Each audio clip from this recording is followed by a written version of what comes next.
Are you a business owner who is struggling to manage your business? Do you feel like giving up? Statistics show that 20% of small businesses fail within the first year. By the fifth year, 50% would have failed. And sadly, by the 10th year, only 30% would have made it. My name is Delia. And I'm Henry. And welcome to the Money and People podcast.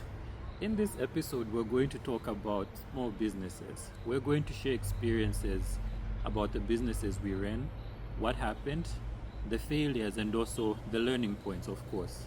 So to get into it, we are going to talk about my business. What business idea did you have?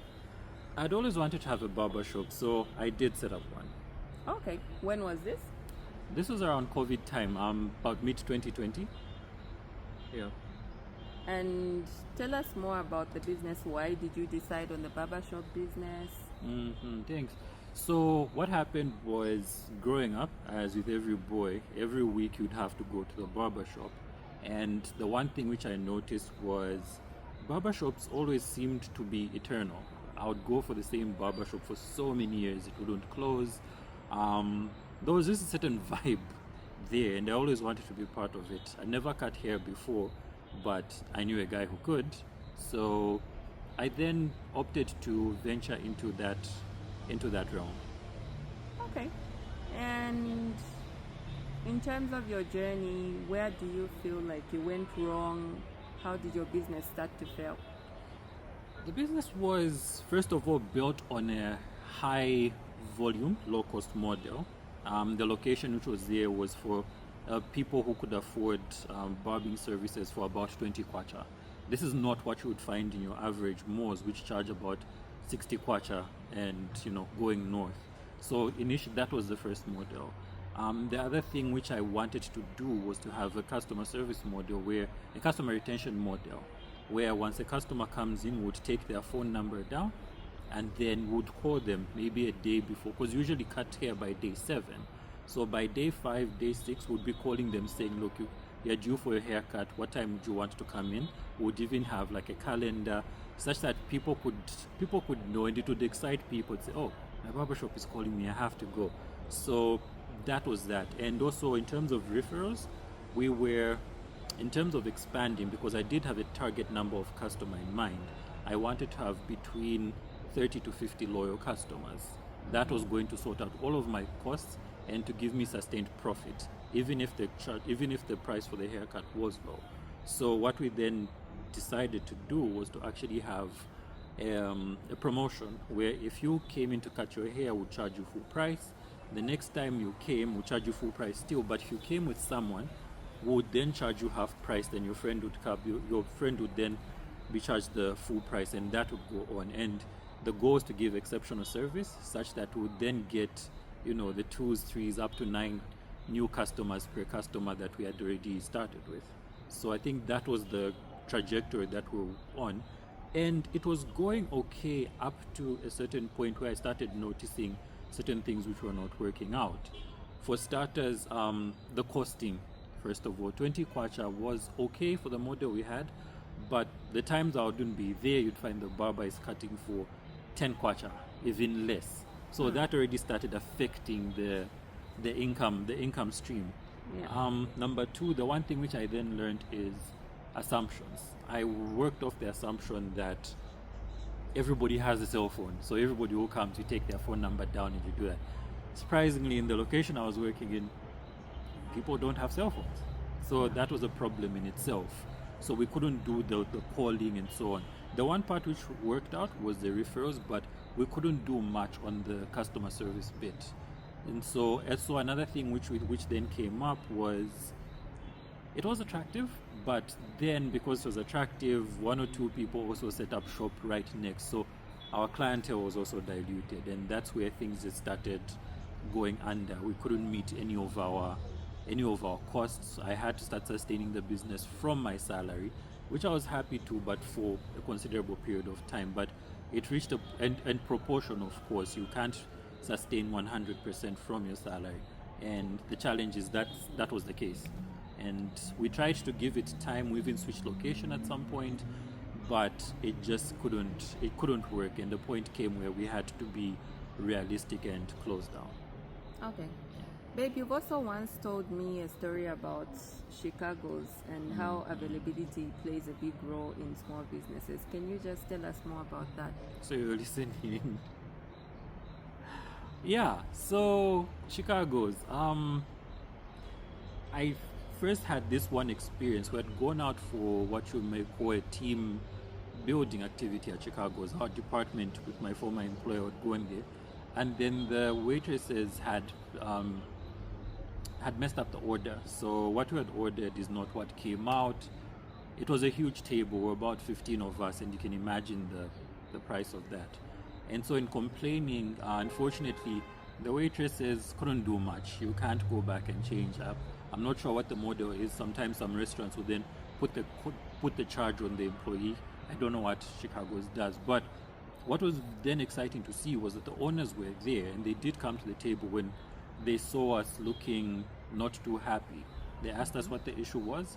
We explained to them, and they said, no, it's fine. Take away the orders, give them what they asked for, and it's on the house. In addition to that, they gave us cake. Yay, they gave us free cake. What I took home from there was, imagine these other restaurants that you go to and the owners are not there. What would have happened there is it would have just been argument, and would have left and never have gone back there. And that was just us. Multiply that by the number of tables and times people had received a bad service. And that's why, for me, theoretically, that's why I think a lot of restaurants close down. It's the unavailability of the owner to be able to make real-time decisions, big or small. And that's what I took into perspective when I was also setting up my shop. It was convenient because it was COVID time, and our organization was quite modern. We were allowed to work from home. We were given that flexibility, and so I could work from either the house, or I could still go to the barber shop, maybe sit outside. So long as there were no meetings, I could still sit outside and be able to be productive both in the barber shop as well as in my main job. So that's where the Chicago's theory came from.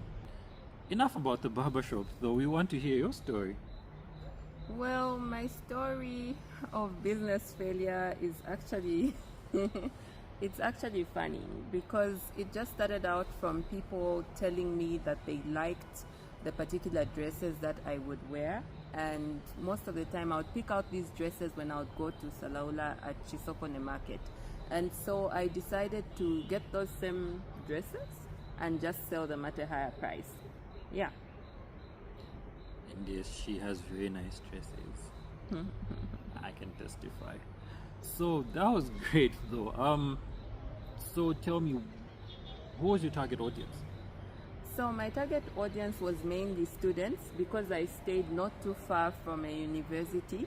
So what I would do is I would go to the market, I would buy these dresses for very cheap, sometimes even as cheap as 15 kwacha, 20 kwacha, and then I would come to the boarding house that was in my compound and just sell these dresses to the students at maybe 90 kwacha. I was making quite a huge amount of profit. 90 kwacha from Yep. 20 kwacha. Yep. Can I start Salaula? You should start. Just start. Maybe you'll be more successful than I was. No, that's really exciting because that margin is very, very wide. And in terms of the clients, were you cash only, or were you also able to sell on credit? And how did that work out for you? I think for me at the time it was mostly cash, because it was still cheap. Even when I was reselling, the price was really cheap. I would only maybe go on credit terms with the girls who are within my compound, but when they would refer my business to their friends, because I don't know those people, so I would ask them to pay cash. Okay, that's fantastic, because I think the reason I ask is a lot of people in attracting customers would then sell on credit. Yeah. And not everyone is strong on asking for their money back. Exactly. And everything just goes south. So that was really interesting. Now tell us about the downward trajectory. What then happened? Okay, my business was going well for a short time, but unfortunately, I believe the business had very low barriers to entry. So anyone could basically go into Chisokone Market and buy dresses for cheap. It wasn't a secret, you know. So once people realized where I was getting these dresses from, they were able to go there and buy the dresses for themselves. And so with time, I just began to notice that the demand for my product was not as high as it was initially, until it just completely died down to no one being interested in my product anymore. And I think another thing that may have contributed was the fact that at the time I did not have enough capital, you know. So as a small business owner, I believe at some point you should be able to upscale. So for me, what I've noticed is people who are doing the thrift business today, they will order like a whole bale of clothes or blankets or whatever it is that they're selling. But for me, I only had put in maybe a 500 kwacha. I one day got a 500 kwacha, went to the market, got the clothes and started to resell them. But if I had put in more money, so to speak, in my business, I think it would have been more successful. And also just social media. Today, I mean, we are lucky to see that you can just post items on your social media, on whatever platform, and you would be able to get customers. But at the time, social media wasn't that big as it is today. So I was mostly just going around, and if I post on my WhatsApp status, a few people will see that. But I think the innovation part was lacking, because if I had been more innovative with my use of social media, I would have been able to reach a much wider audience. Okay, great. Sounds like we have a neighbor who's excited out there. Hope you don't mind the small noise. businesses. Yes, he wants to start the bone business.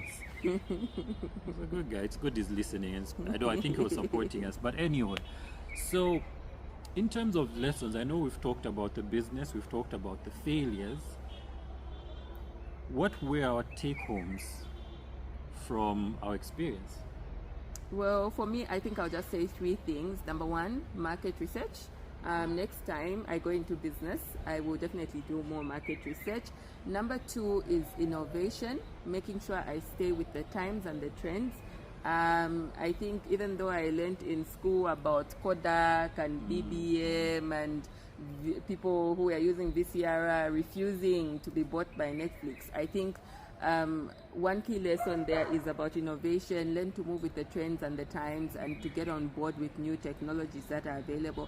And finally is networking, is to just make sure that whatever business that I'm doing is something that the person next to me can be able to buy, not just trying to sell to a whole new market. I think it's much easier to sell a product to people who are already in your circles.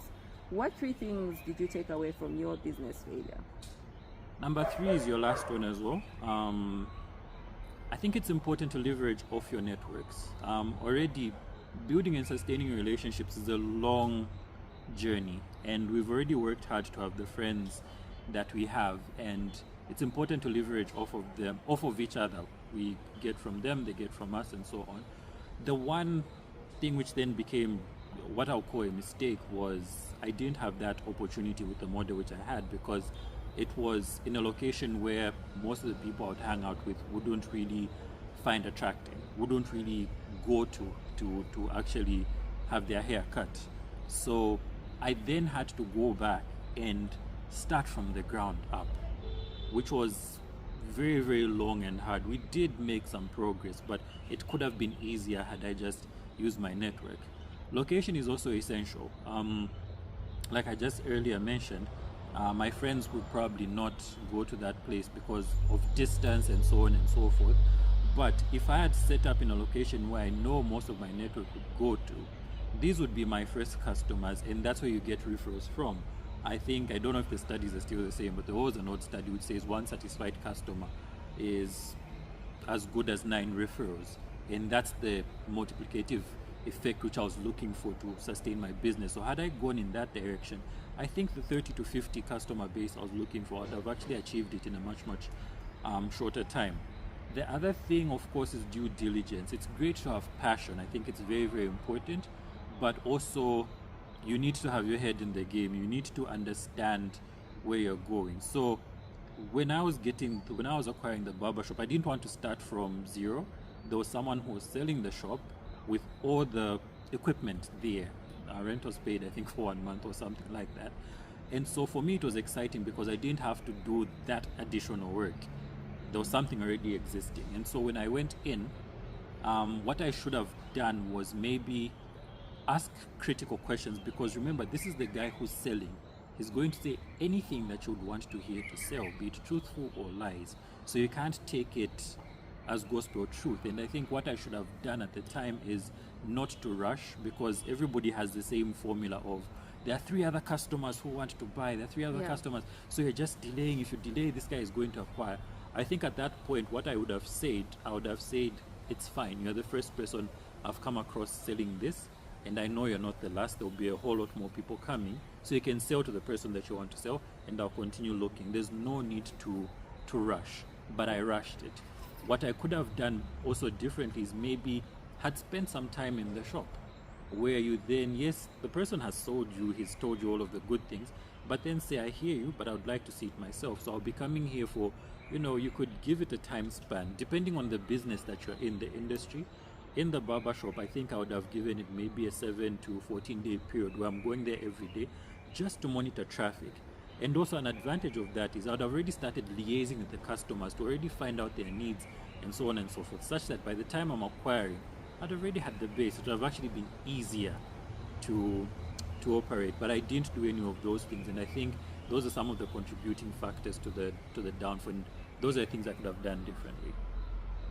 Business. You want to make sure that someone has had experience with running businesses, exposure to business strategy, and that what they are telling you is not too good to be true. There are some people who are trying to sell certain investments, but the profits or returns that they are promising are just, it's like magic, Magic money. Yes, magic money. So you have to be very careful that you make sure you research, do the due diligence on the people that you are entrusting. After all, these are your finances, it's your future. Some of you are trying to invest even for your children. So don't just put your financial future in the hands of anyone.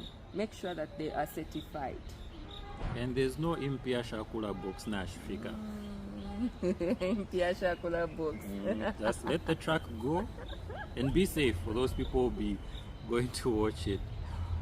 That's been great, and we have come to the end of our show. Remember to like, comment about your personal business failure in the comment section. We want to hear from you. Yes, we want to hear from you. Let's get interactive. Yes, share and subscribe as well to our YouTube channel. This has been Delia and Henry, and we'll see you next time on the Money and People podcast. Bye.